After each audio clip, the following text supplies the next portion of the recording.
most of human civilization has been organized around water, right? Close proximity to water, obviously you can fish, travel, etc. And as the water levels change, some of those ancient cities could be completely covered.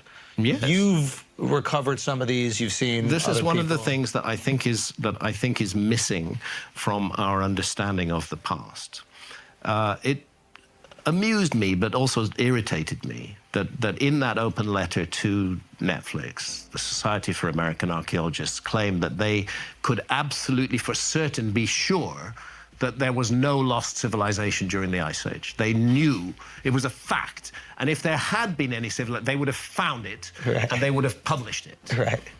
Well, how do they know that there was no lost civilization then? Because it's really important to understand that archaeology is often driven by accidental finds.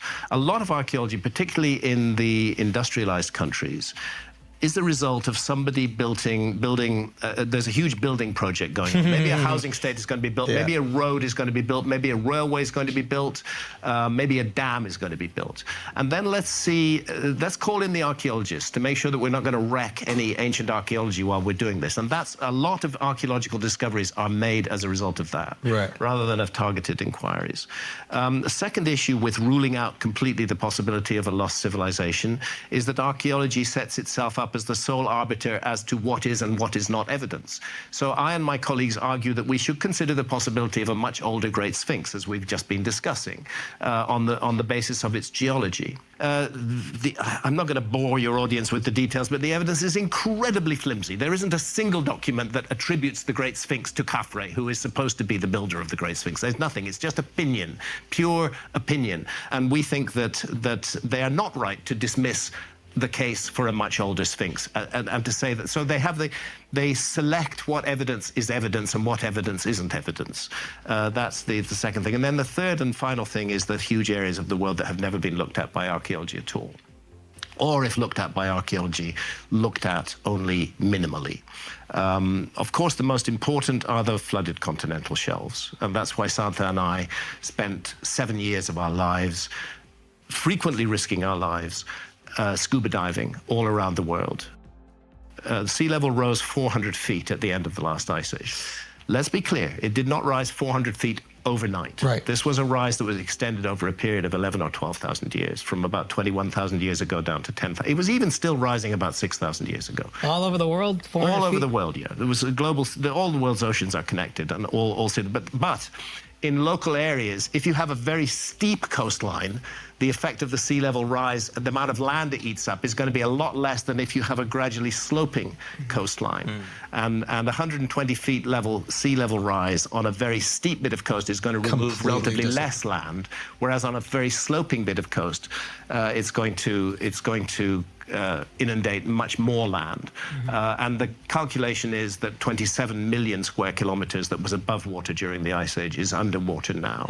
Roughly, I think that's roughly 10 million square miles. I can't do the math in my head, but something like that. So it's an awful lot of land. I think it's Europe and China added together. Wow. It's not that there's been no archaeology done on the continental shelves. I think we're looking at something from Alexandria here. Yes. Yeah, we are. I've dived there as well. And that's inundated not because of sea level rise, but because of subsidence of the Nile silts. Alexandria stands on the Nile Delta, and the silts subsided and resulted in the flooding of this. The Nile carries a lot of silt with it, a lot of earth with it, as it flows out of Uganda and out of Ethiopia and northwards into Egypt, and you come to the Nile Delta, and all that earth it's carrying, which also provided the fertility of ancient Egypt, all that silt is then dumped in the Nile Delta, and there were constructions were made on top of it. And the submergence of the sites off Alexandria, which is a magical, spooky place to dive, by the way. I've been lucky enough to dive there. The submergence of those sites is largely because of subsidence of land rather than sea level rise, because it's relatively recent. Those so if sites you're saying the old. silt itself has dropped. Yeah.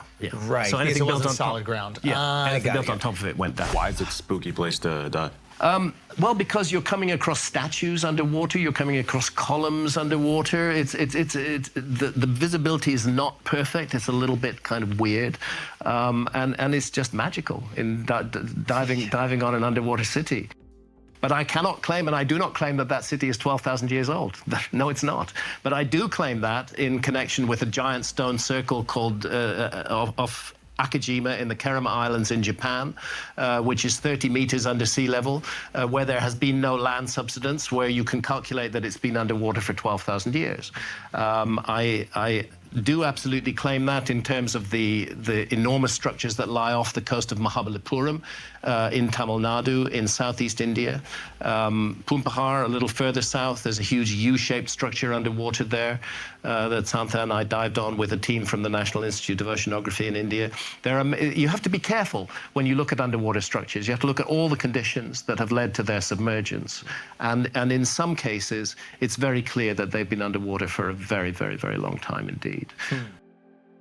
Malta, which we featured in Ancient Apocalypse. Wait, when you went to Malta, did you go? Malta's the one that's divided. There's like an active civil war going on, right? No, not for a long time. No. But there's like a Lebanon. Turkish side and then a Orthodox Christian side, and they're basically like a border that they just kind of built. No, not in Malta. Am I not thinking Cyprus? Not in Malta. Oh, am I thinking about Cyprus? Yeah, could be. Okay, could be Cyprus. No, Malta's a wonderful tax haven and good place to shoot. Malta's a piece. Malta's a piece. It has been for a long time. But Malta used to be joined to Sicily during the Ice Age. Malta wasn't an island; it was part of the mainland. Yeah. Part of toe of Italy, Sicily, all the way out to Malta was all above water during the Ice Age and all underwater now. So one of my interests as a diver is what do we find underwater in Malta? And what you find strikingly underwater in Malta is a repetition of the so-called cart ruts that you find above water in Malta as well, which have never been properly... Cart ruts? Yes, they're parallel tracks that are cut into the bedrock on the island of Malta. And they look actually like railway tracks in a way. I'm not claiming they were a railway, but they look, that's just a comparison. And there are even junctions in them. And nobody knows what they are. The word cart ruts is what they're called, but the notion that they were gradually cut out by carts being rolled over them doesn't make a whole lot of sense. It looks like they've been cut by hand, but more interesting is the fact that they continue underwater. And we've dived on those cart ruts down to 27 meters, which is 80, 90 feet maybe underwater. They've been underwater for thousands and thousands of years. And? So then the issue becomes, are we secure on the dating of all the structures above water on Malta? And I suggest strongly that we're not. There's been very little carbon dating done on the Maltese temples. That carbon dating is itself insecure. I'm doing a debate with a leading archaeologist on the Joe Rogan experience. Joe be having people debate, huh? That's his thing. It's a very good thing that this is happening.